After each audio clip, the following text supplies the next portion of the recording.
नाजरीन, क्या आप यकीन करेंगे कि सिर्फ 72 घंटों में एक सुपर पावर हिलकर रह गई।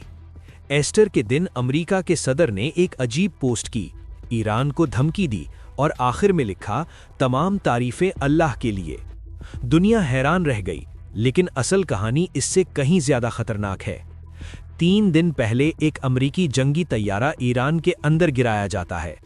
पायलट बच जाता है, लेकिन गायब हो जाता है।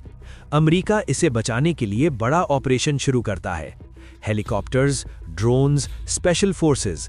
लेकिन फिर ईरान एक घात लगाता है और चंद घंटों में कई अमेरिकी तैयारे और हेलीकॉप्टर तबाह हो जाते हैं।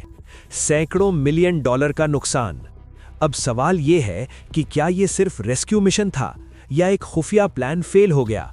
और क्या यही वजह है कि ट्रंप गुस्से में ऐसी पोस्ट्स कर रहा है? अगर आप जानना चाहते हैं पूरी हकीकत, तो अभी हमारे चैनल पर जाकर मुकम्मल वीडियो देखें।